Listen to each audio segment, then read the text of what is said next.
Tonight we are going to finish. Fantastic, Mr. Fox. We are. Don't do that. We're up to chapter 10. The Woman. Yes, sir. Quick, said Mr. Fox, hide. He and Badger and the smallest fox jumped up onto a shelf and crouched behind a row of big cider jars. Peering around the jars, they saw a huge woman coming down into the cellar. At the foot of the steps, the woman paused, looking to right and left. Then she turned and headed straight for the place where Mr. Fox and Badger and Smallest Fox were hiding. She stopped right in front of them. The only thing between her and them was a row of cider jars. She was so close, Mr. Fox could hear the sound of her breathing. Peeping through the crack between the two bottles, he noticed that she carried a big rolling pin in one hand. "How many will he want this time, Mrs. Bean?" the woman shouted, and from the top of the steps the other voice called back, "Bring up 2 or 3 jars." "He drank 4 yesterday, Mrs. Bean." "Yes, but he won't want that many today because he's not going to be up there more than a few hours longer. He says the fox is bound to make a run for it this morning. It can't possibly stay down that hole another day without food." The woman in the cellar reached out and lifted a jar of cider from the shelf. The jar she took was next but one to the jar behind which Mr. Fox was crouching. Oh no, is she going to catch Mr. Fox? "I'll be glad when the rotten brute is killed and strung up on the front porch," she called out. "And by the way, Mrs. Bean, your husband promised I could have the tail as a souvenir." "The tail's been all shot to pieces," said the voice from the upstairs. "Didn't you know that?" "You mean it's ruined?" "Of course it's ruined. They shot the tail but missed the fox." "Oh, heck," said the big woman. "I did so want that tail." "You can have the head instead, Mabel. You can get it stuffed and hang it up on your bedroom wall. Hurry up now with the cider." "Yes, ma'am, I'm coming," said the big woman, and she took a second jar from the shelf. "If she takes one more, she'll see us," thought Mr. Fox. He could feel the smallest fox's body pressed tightly against his own, quivering with excitement. "Will 2 be enough, Mrs. Bean, or shall I take 3? "My goodness, Mabel, I don't care so long as you get a move on." "Then 2 it is," said the huge woman, speaking to herself now. "He drinks too much anyway." Carrying a jar in each hand and with the rolling pin tucked under one arm, she walked away across the cellar. At the foot of the steps she paused and looked around, sniffing the air. "There's rats down here again, Mrs. Bean. I can smell 'em." "Then poison them, woman, poison them. You know where the poison's kept." "Yes, ma'am," Mabel said. She climbed slowly out of sight of the steps. The door slammed. "Quick," said Mr. Fox, "grab a jar each and run for it." Rat stood up on his high shelf and shrieked, "What did I tell you? You nearly got nabbed, didn't you? You nearly gave the game away. You keep out of here from now on. I don't want you around. This is my place." "You," said Mr. Fox, "are going to be poisoned." "Poppycock," said Rat. "I sit up here and watch her putting the stuff down. She'll never get me." Mr. Fox and Badger and the smallest fox ran across the cellar, clutching a gallon jar each. "Goodbye, Rat," they called out as they disappeared through the hole in the wall. "Thanks for the lovely cider." "Thieves!" shrieked Rat. "Robbers, bandits, burglars!" Rat's not happy, is he? Chapter 17, The Great Feast. Back in the tunnel they paused so that Mr. Fox could brick up the hole in the wall. He was humming to himself as he put the bricks back in place.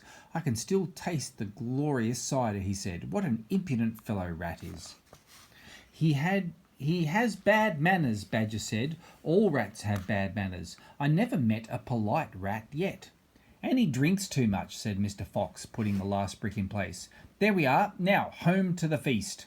They grabbed their jars of cider and off they went. Mr. Fox was in front. The smallest fox came next, and Badger last. Along the tunnel they flew, past the turning that led to Bunce's mighty storehouse, past Boggis's chicken house number 1, and then up the long home stretch towards the place where they knew Mrs. Fox would be waiting. "Keep it up, my darlings," shouted Mr. Fox. "We'll soon be there. Think what's waiting for us at the other end, and just think what we're bringing home with us in these jars. That ought to cheer up poor Mrs. Fox," Mr. Fox sang.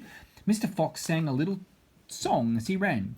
Home again swiftly I glide, back to my beautiful bride. She'll not feel so rotten as soon as she's gotten some cider inside her inside. Then Badger joined in. Oh, poor Mrs. Badger, he cried, so hungry she very nearly died. But she'll not feel so hollow if only she'll swallow some cider inside her inside.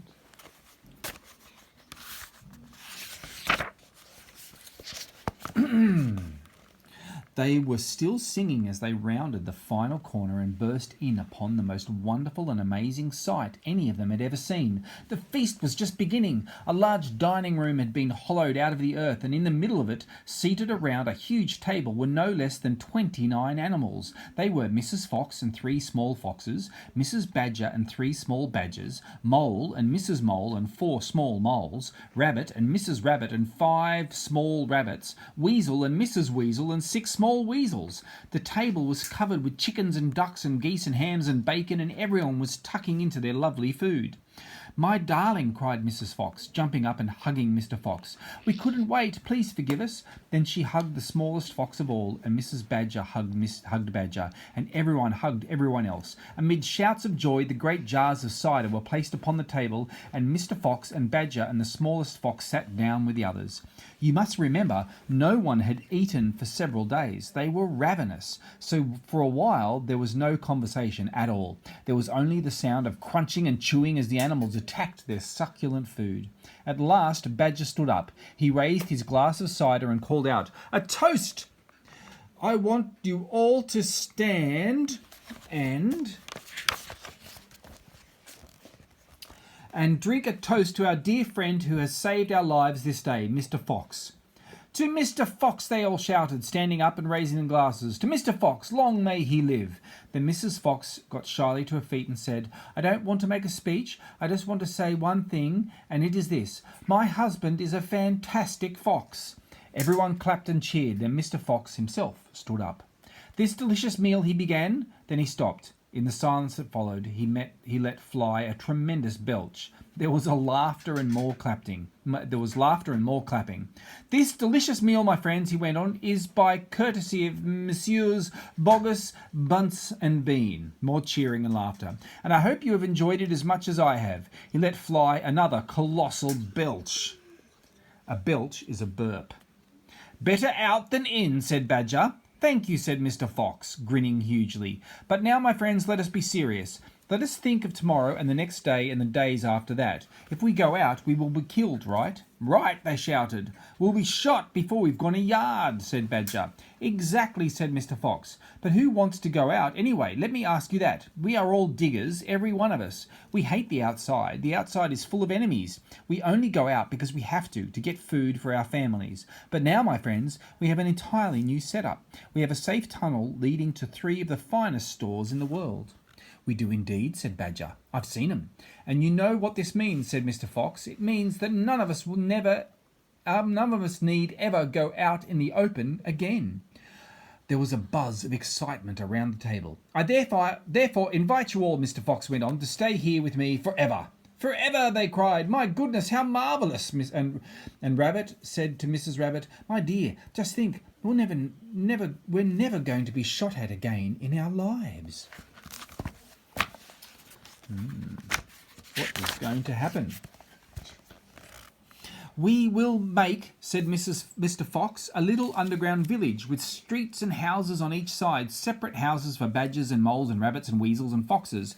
And every day I will go shopping for you all, and every day we will eat like kings." The cheering that followed this speech went on for many minutes. Chapter 18. Still waiting. Outside the fox's hole, Bogus and Bunce and Bean sat out beside their tents with their guns on their laps.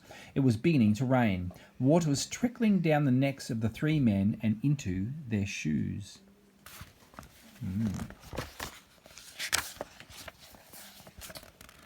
"He won't stay down there much longer now," Bogus said. "The brute must be famished," Bunce said. "That's right," Bean said. "He'll be making a dash for it any moment. Keep your guns handy." They sat there by the hole, waiting for the fox to come out. And so far as I know, they are still waiting. The end.